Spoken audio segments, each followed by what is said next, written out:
I have been listening for the past, I don't know how many days, to Simon and Garfunkel's America.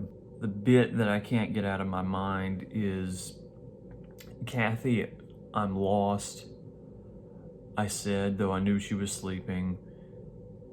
"I'm empty, I'm aching, and I don't know why." And then it goes into counting the cars at yada yada, America. I have been home in Mississippi for the past year and a half, feeling like I'm 17 years old, having emerged from a dream of adulthood and separation. But at the same time, understanding that in order for there to be a world, there must be an idea of the world. It's very early right now, but I'm going to go to a town about an hour west of where I live called McComb, Mississippi. I have a very, very special connection to the town.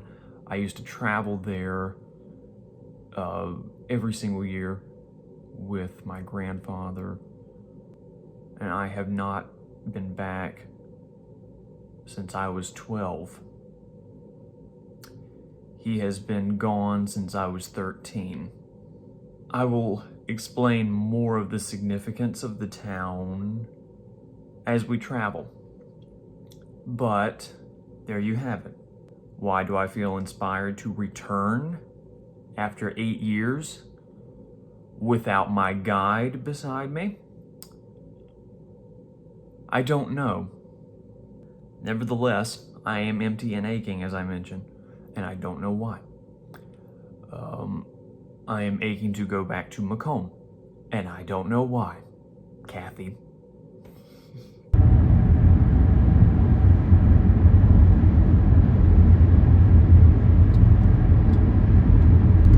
After 7 days of rain, the sun is out and the world looks deceptively good, which is a nice way to start the day.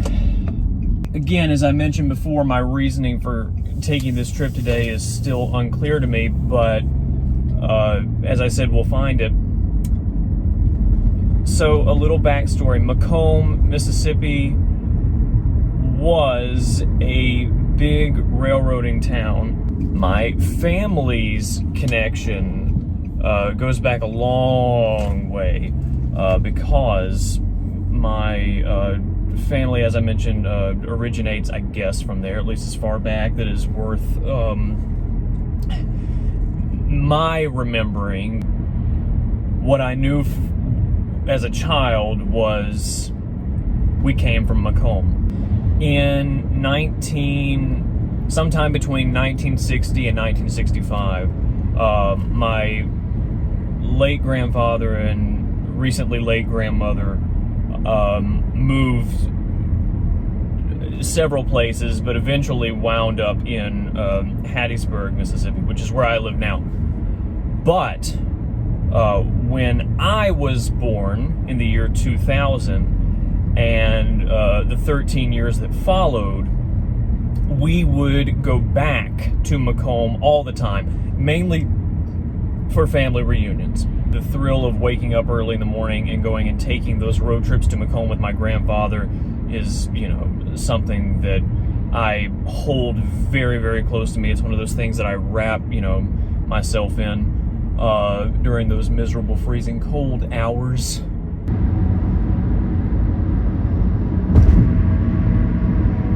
I have no clue what to expect. I don't know how much of the structures have changed. I remember lots of them. I hope it is not by much.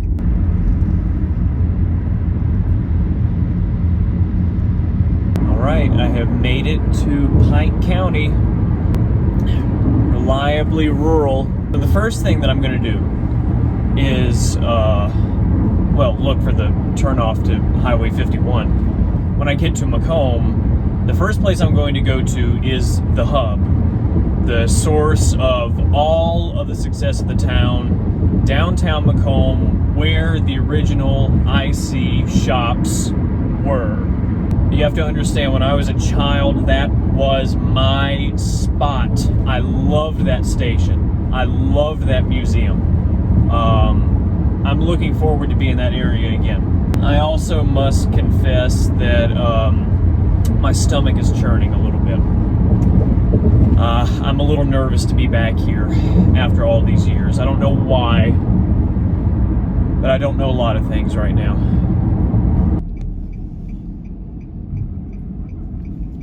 Okay. Turning here.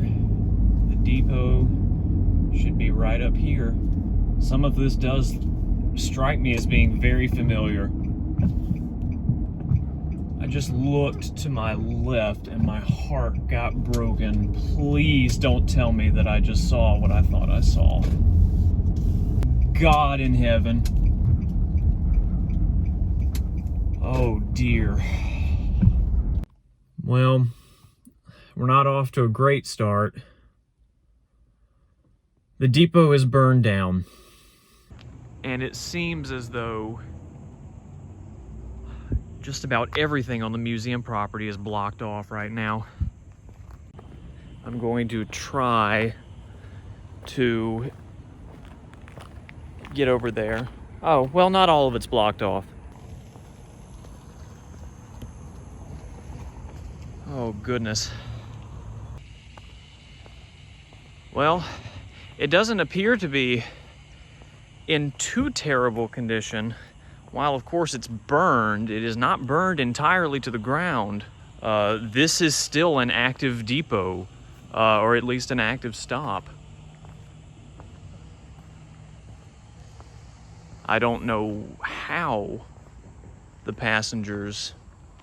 Oh my God. I have so many memories of being in this place as a child. And it's all gone.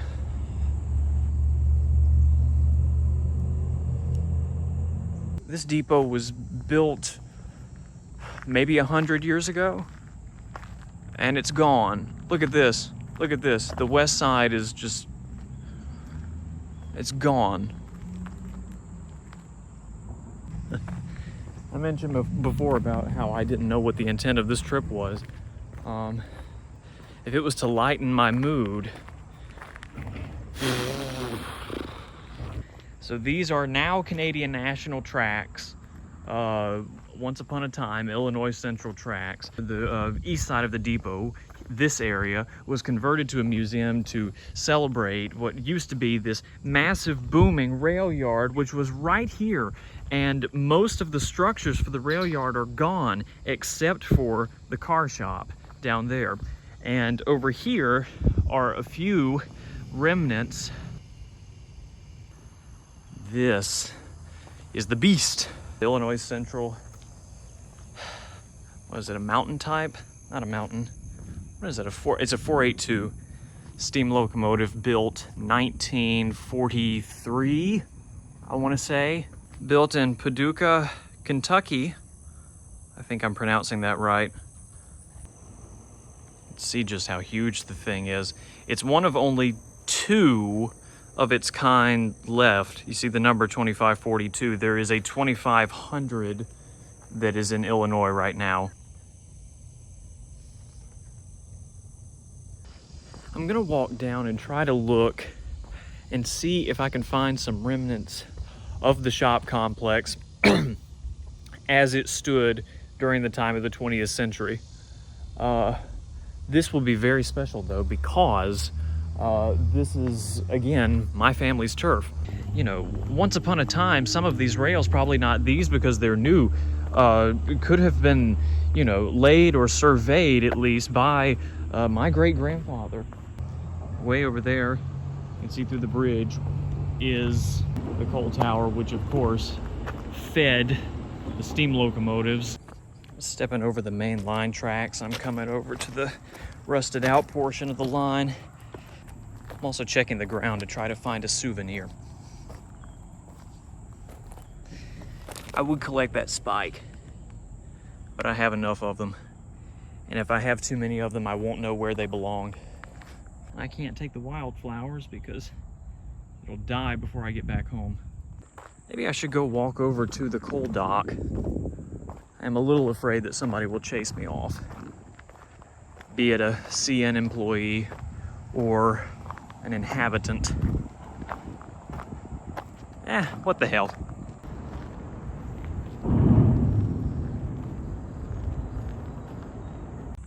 I made it. There it is. There's the coal dock. I can't remember what year it was built, but I will include it in the caption right now. I've never seen it this close before. My grandfather, when we would come here all the time, when I was a kid, would always point to it from the depot platform. And so, in my mind, the dimensions, as far as I was concerned, was about the size of that of a model train. It's actually not that quite different.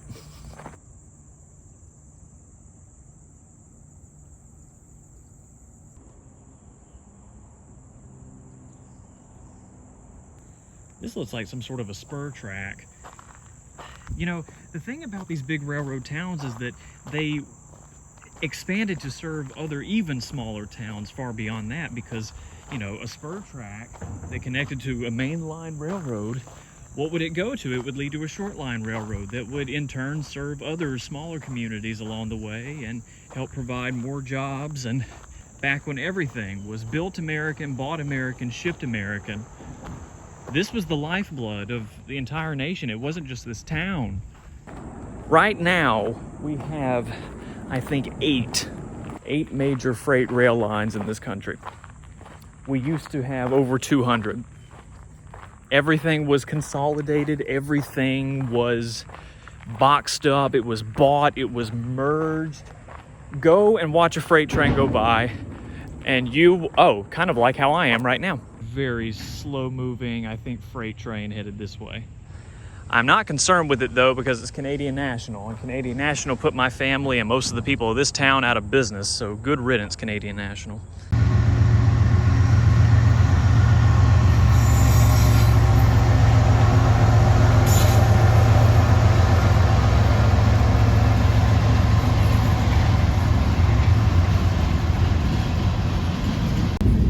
Nut and bolt. The mantra for most of the men in my life.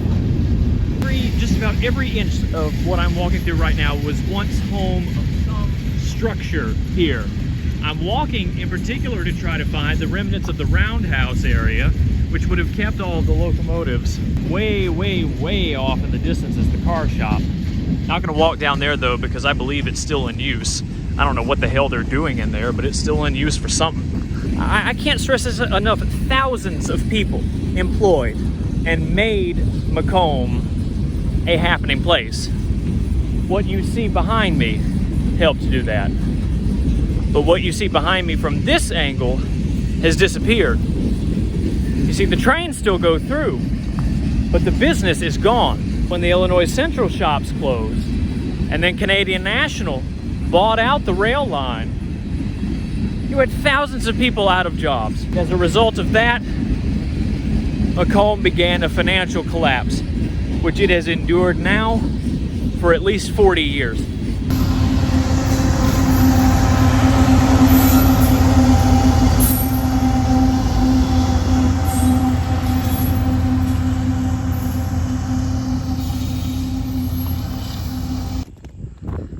If you can quite make this out like I can, but there is a circular perimeter that you can still see concrete.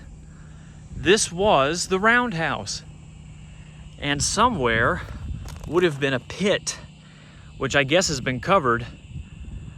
The turntable would have sat there and spun the locomotives around. Look at this, bits and pieces, remnants, like shavings of Americana. I found a local native. What's up? What's your name? Josh from McComb. Josh? How long you lived in McComb? All my life. All your life? Yeah.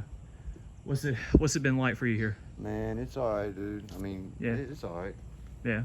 I'm here because I'm going back and looking at my family's old stomping ground. My family's from McComb. Oh yeah? Yeah. Where are you from? Generations. I'm from Hattiesburg. What's the biggest change you think is? That burning down. Yeah. When did that burn down? Like 2 months ago. Some little kid, I don't know why he did it or nothing, but yeah. What do you think that means for the town, seeing that burn down? I don't know how I seen something earlier they were gonna rebuild it, so I don't know yet. It could do a lot better. Yeah. What do you think it would take? Man, I really couldn't say. I don't know. Yeah. I really don't know. I don't really get into all that. I just work myself and stay on my own terms, you know. That's right. That's good. That's good. Mississippi. Thanks so much. Check y'all out later on. All right. Take care. Be safe. All right. So I kept the nut that I made that dirty joke about earlier. Well, it's like 9 in the morning and I'm already sweating my ass off, but nevertheless, we persist. So McComb is home to the birthplace of a lot of uniquely talented people. Britney Spears is from here. Bo Diddley is from here. And others are from here that I cannot think of off the top of my head. And so I wanted to show you, they love Bo Diddley in McComb. This is the Bo Diddley Pavilion, an influential figure in music.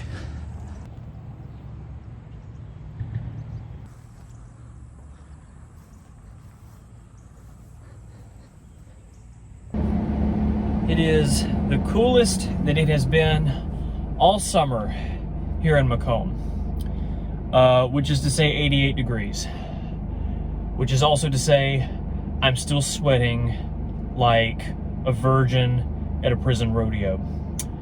So instead of walking around the town and risking cardiac failure, I think I'm just going to drive around the downtown portion and we'll have a look. And I forgot about this when I was talking to Joshua, or whatever his name was.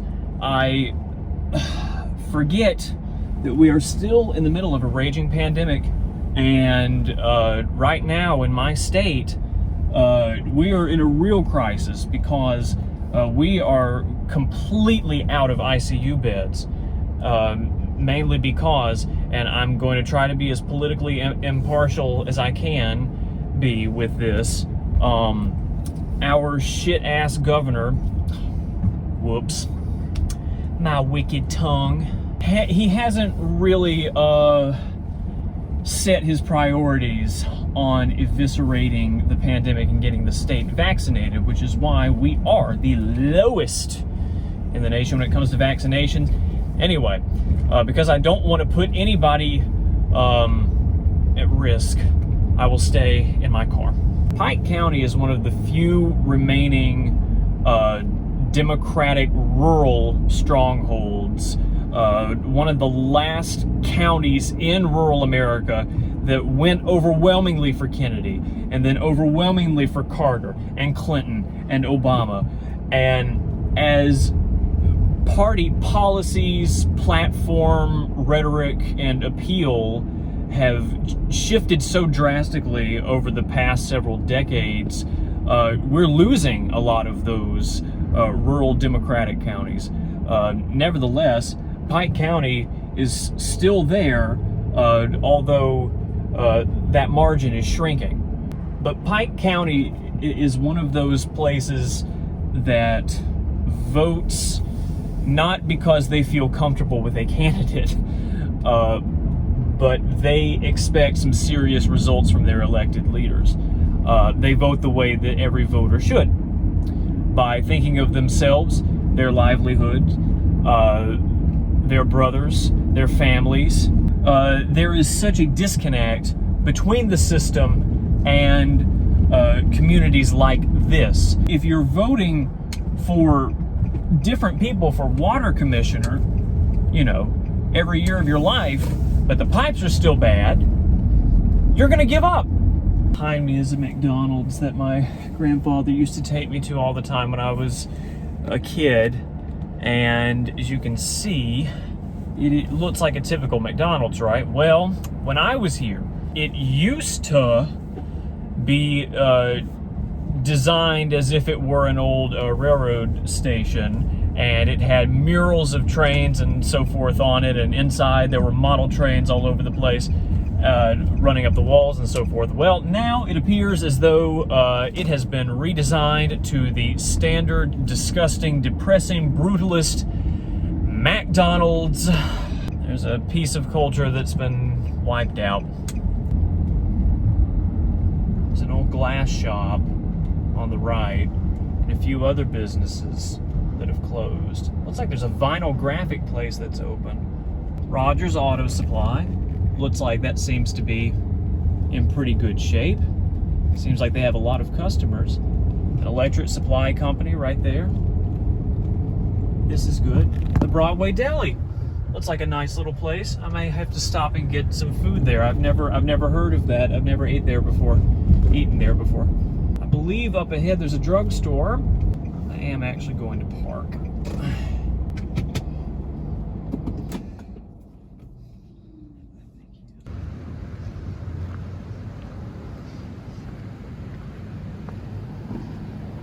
I think I recall that building being seafoam green when I was here as a kid. It's boarded up. There's a place called the Morning Rail over there, conveniently beside the railway depot.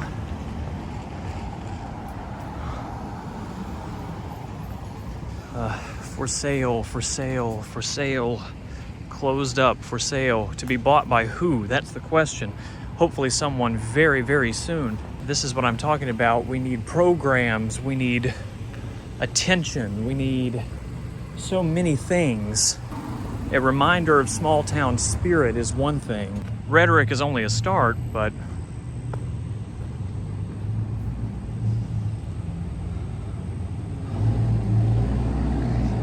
you will find no greater stories than in places like this, with people who cling to one another in places like this. I mean, this is America. This is it. I'm standing in the middle of it right now. And it is not remotely dead. People can try to forget about it all they want, but it's not gone.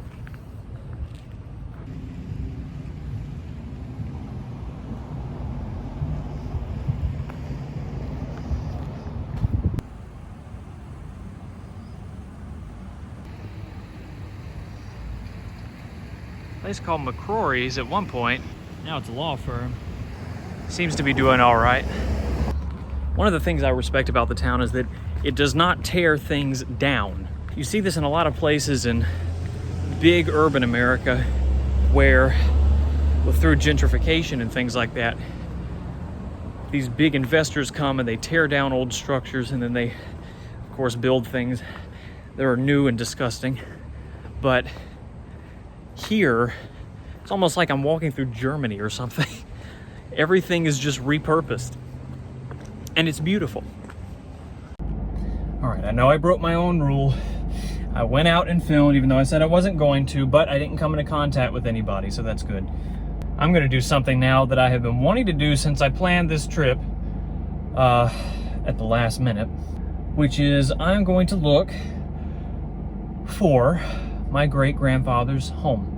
I think I'm supposed to go beyond this first stop. That's what I think. Oh, there's 203. Okay.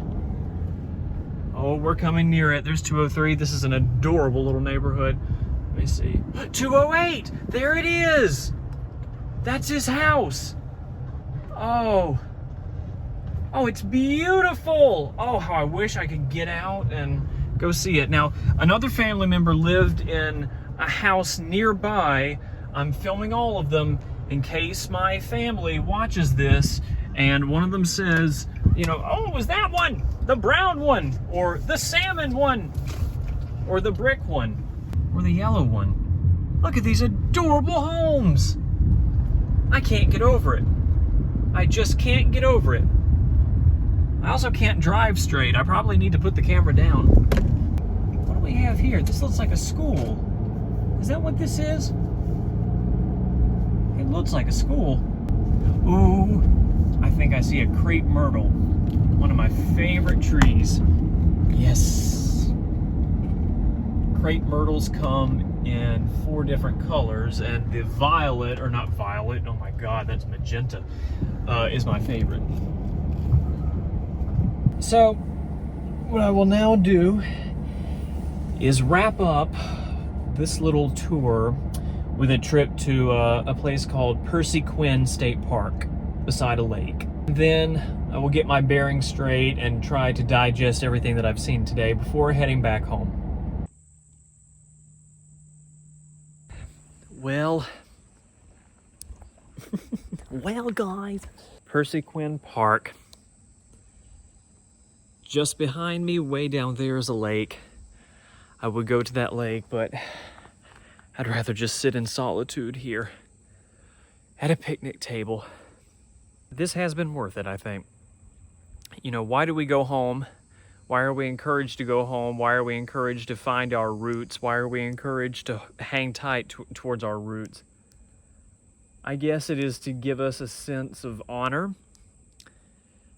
And I guess also it is to remind us of how far we've come and also where we may go. You know, I came here hoping to be inspired in some way. That is a revelation that I had soon after I got here. I don't quite know if I've found it, but at the very least, I've had an interesting day. It's nice to have the stillness for once.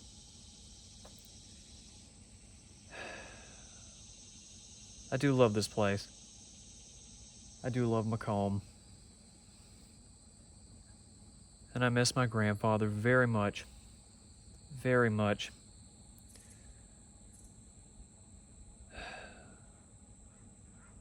It is a fervent hope of mine that I may find that I am of some use, just as he was, and just as my family was in helping to build a town.